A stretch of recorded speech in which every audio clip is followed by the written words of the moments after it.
দেশৰ ৭৫ সংখ্যক স্বাধীনতা দিৱসৰ দিনাই ঢকুৱাখানা ব্লক কংগ্ৰেছৰ সংবাদমেল।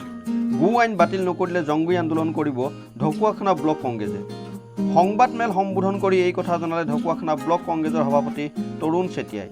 সংবাদমেলত উপস্থিত থাকে পদ্মলোচন দলেৰ লগতে বিভিন্ন কৰ্মকৰ্তাসকল। বিজেপি চৰকাৰে আনিলে এই গো আইনৰ আমি তীব্ৰ বিৰোধিতা কৰিছোঁ। ঢকুৱাখানা ব্লক কংগ্ৰেছ কমিটিৰ তৰফৰ পৰা আমি এই গো আইন বাতিল কৰিবৰ বাবে আমি অসম বিজেপি চৰকাৰক আমি অনুৰোধ জনাইছোঁ। কাৰণ এই গো আইনৰ জৰিয়তে অসমৰ খিলঞ্জীয়া ভূমিপুত্ৰসকলক অসমৰ যি ৭০% কৃষিজীৱী ৰাইজ আছে, এই কৃষিজীৱী ৰাইজে যি গো পালন কৰি আজি গৰুৰ জৰিয়তে কৃষি কৰ্মত তেওঁলোকে নিয়োগ হয় আৰু কৃষি কৰ্ম কৰে।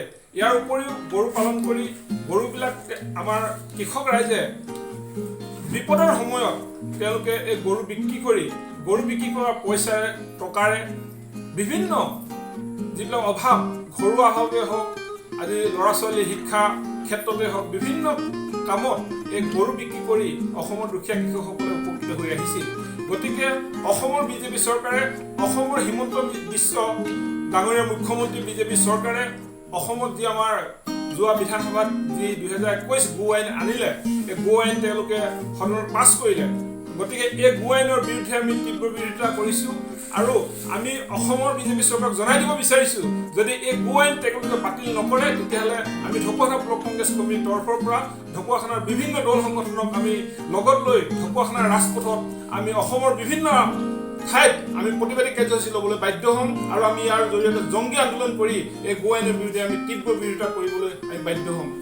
ক্ষেত্ৰৰ পৰা আৰম্ভ কৰি বিভিন্ন এডমিশ্যনৰ পৰা আৰম্ভ কৰি বিপদে আপদ হিচাপে এটিএম হিচাপে গৰু ব্যৱহাৰ কৰিছিলে, কিন্তু আজি এই চৰকাৰ অহাৰ লগে লগে এই দুখীয়াসকলৰ যি গো এটিএম আছিলে এই এটিএমটো বন্ধ হৈ যাব।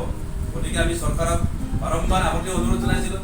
আজিৰ পৰা ১.৫ বছৰ আগতে আমি কৈছিলোঁ, লকডাউন হোৱাৰ কাৰণে, কৰোণা অহাৰ কাৰণে মানুহে এই গৰু বিক্ৰী কৰিব পৰা নাই আৰু বিক্ৰী কৰিব নোৱাৰাৰ কাৰণে আজি চাপৰিবিলাকত হাজাৰ হাজাৰ গৰু এনেই ৰাখি থাকিবলগীয়া অৱস্থা হৈছে। আৰু এই আইন অহাৰ লগে লগে এই গৰুবিলাক বিক্ৰী কৰিব নোৱাৰা আৰু অধিক আইনী জটিলতালৈ সোমাই পৰিব। গতিকে মই বেছি দীঘলীয়া নকওঁ, চৰকাৰক আমি অনুৰোধ জনাইছোঁ যে এই বিধেয়কখন সংশোধন কৰিব লাগে, কৃষিজীৱী ৰাইজৰ উপকাৰ হোৱাৰ কাৰণে কৰিব লাগে, শিথিল কৰিব লাগে, যাতে সহজভাৱে দুখীয়া কৃষকসকলে নিজৰ উৎপাদিত গৰু বা উৎপাদিত জীৱ জন্তু বেচিব পাৰে, তাৰ কাৰণে সহজ পদ্ধতি কৰি দুখীয়া জনগণক উপহাৰ কৰিবৰ কাৰণে এই দুখীয়া জনগণৰ প্ৰতি চৰকাৰখনক আমি অনুৰোধ জনাইছোঁ। ধন্যবাদ।